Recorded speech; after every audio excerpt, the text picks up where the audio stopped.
Hello friend, welcome to our video. This is me Sanjay Pradhan.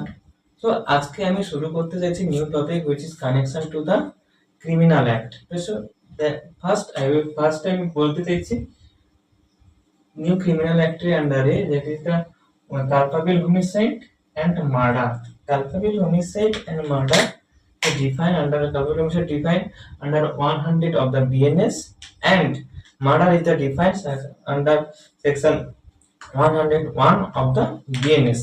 So কালপাবিল হোমিসাইডের মধ্যে আমি বলতে চাইছি কালপাবিল হোমিসাইড হলো যখন কোনো ব্যক্তি অন্য একজন ব্যক্তিকে মারছে বা মারার চেষ্টা করছে, বাট মার্ডার করার নয়, মারার চেষ্টা করছে বা কোনো একটা কারণে তাকে মারছে, সেই মারাটা এমন পর্যায়ে চলে গেছে সেই মারার ক্ষেত্রে অন্য একজন ব্যক্তির অপর ব্যক্তির ডেথ মানে মৃত্যু হয়ে গেল, সেটা হচ্ছে কালপাবিল হোমিসাইড। কারণ তার নলেজ ছিল না তাকে মার্ডার করার, তার ইন্টেনশন ছিল না তাকে মার্ডার করার, তার ইচ্ছা ছিল না তাকে মার্ডার করার, কিন্তু তার ইচ্ছা ছিল তাকে তার বডিতে ইনজিওর করে এবং সেই বডির ইনজিওর করলে সে ধরো কোনো কারণে মৃত্যুবরণ করলো, সেটা হচ্ছে কালপাবল হোমিসাইড। বাট আর মানে ইন্টেনশন মানে ইচ্ছাটা ছিল না মৃত্যু মানে মানে তাকে অন্য ব্যক্তিকে মারার, সেটা হচ্ছে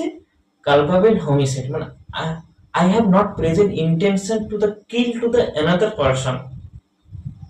সো মানে আমার ইন্টেনশন নেই মারার অন্য কোনো ব্যক্তি, বাট আমি আরেকজন আঘাতের ফলে অন্য একজন ব্যক্তিকে মেরে ফেললাম, সেটাই হচ্ছে কালপাবল হোমিসাইড। মানে আমি বলতে চাইছি একজন এর সাপোজ ধরো এ বি কে হঠাৎ করে মানে কোন একটা কারণে এ বির সঙ্গে ঝগড়া লাগলো এবং এ বি কে গিয়ে কিছু কারণে মারলো, মারার ক্ষেত্রে বি তারপরে মৃত্যুবরণ করে ফেললো, সেক্ষেত্রে এটা কিন্তু মার্ডারের চ্যাপ্টারে আসছে না, তো এটা কিন্তু মার্ডার নয়, বাট এ কিন্তু বি কিন্তু মারা গেল, বুঝি স্লাইট ডিফারেন্স। মানে মার্ডার এবং কালপাবল হোমিসাইডের মধ্যে স্লাইট ডিফারেন্স হচ্ছে।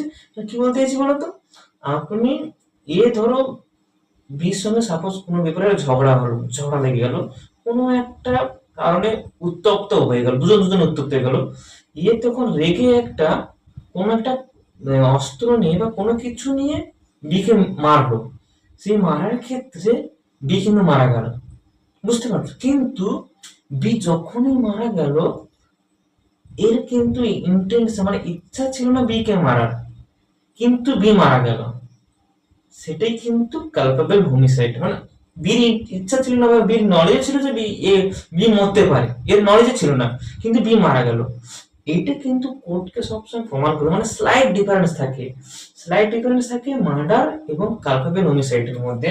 আমি যদি বলি মার্ডার ডিফাইন মানে মার্ডার আছে section 101 of the BNS. Murder বলতে চাইছে মানে সাপোজ ধরো এ বি কে মারলো, কি ইচ্ছা নেই বি কে মার্ডার করবে, বি কে মার্ডার করার জন্য একটা ধারালো অস্ত্র নিল, ধারালো ছুরি নিল এবং ডাইরেক্ট এ কে মারলো, বি কে মারলো এ গিয়ে, তখন বি কিন্তু মারা গেল কার কারণে? এর মারার কারণে, এর ছুরিতে আঘাত করার জন্য বি মারা গেল।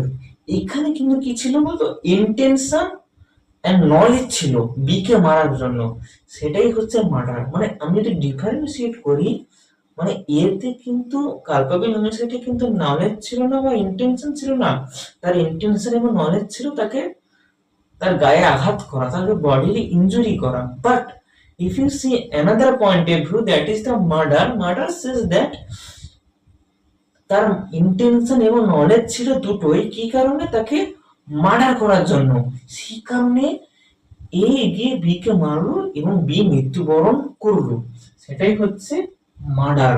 মানে এটাই হচ্ছে main important, intention and knowledge, that is the most important.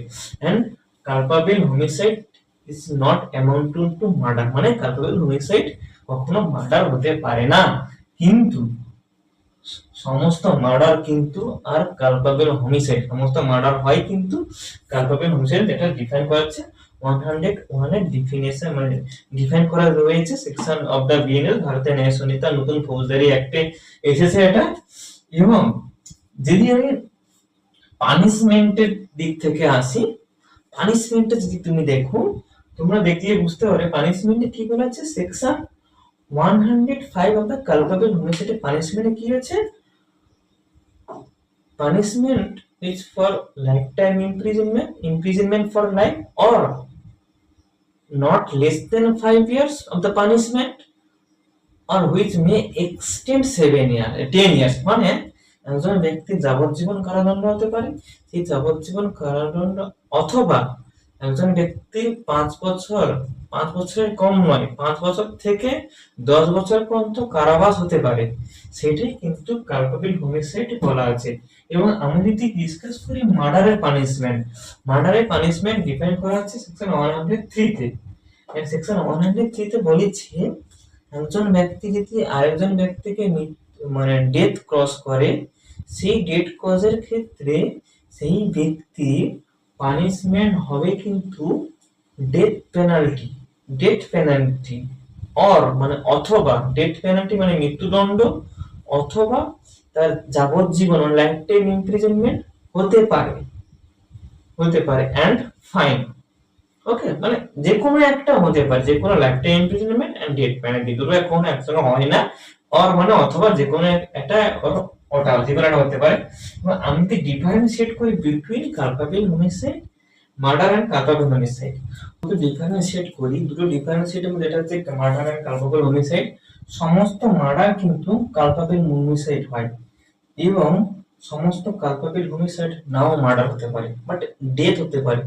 Death মানে এই নয় যে সেটা মার্ডার মানে ডেথ মানে হচ্ছে ডেথ কোনো অন্য কারণে, অসুস্থ কারণে বা কোনো আঘাতের কারণে বা কোনো কিছু কারণে ডেথ মৃত্যুদণ্ড হতে পারে, মানে ডেথ হতে পারে। কিন্তু মার্ডার কিন্তু আলাদা, মার্ডার কিন্তু তাকে মেরে ফেলা হয়েছে, ওকে, এটাতে মার্ডার।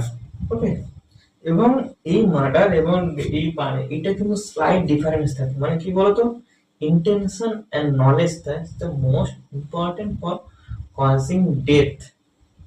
মানে আমার ইন্টেনশন ছিল বা নলেজ ছিল তাকে তার বডিলি ইনজুরি করা, এবং সেই ইনজুরিটা এমন পর্যায়ে চলে গেছে সেটা তার মৃত্যুদণ্ড মার্ডার হয়ে গেছে, এটাতে কালকাবেল হোমিসাইড। এবং এখানে কিন্তু আমার সমস্ত ইন্টেনশন এবং নলেজ ছিল তাকে মার্ডার করা।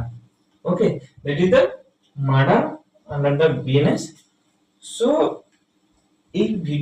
আমাদের এই ভিডিও যদি আপনাদের ভালো লাগে বন্ধুরা, এবং আপনি প্লিজ সাবস্ক্রাইব করুন এবং পাশে থাকুন, এবং এই ভিডিও ফর ল রিলেটেড এবং কোনো প্রভোকেশন, কোনো ইন্টেনশন, কোনো কিছু নয়, এবং এই চ্যানেলটা only for education purpose.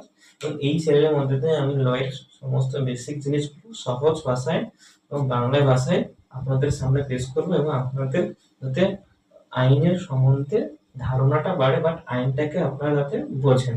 Okay, thank you.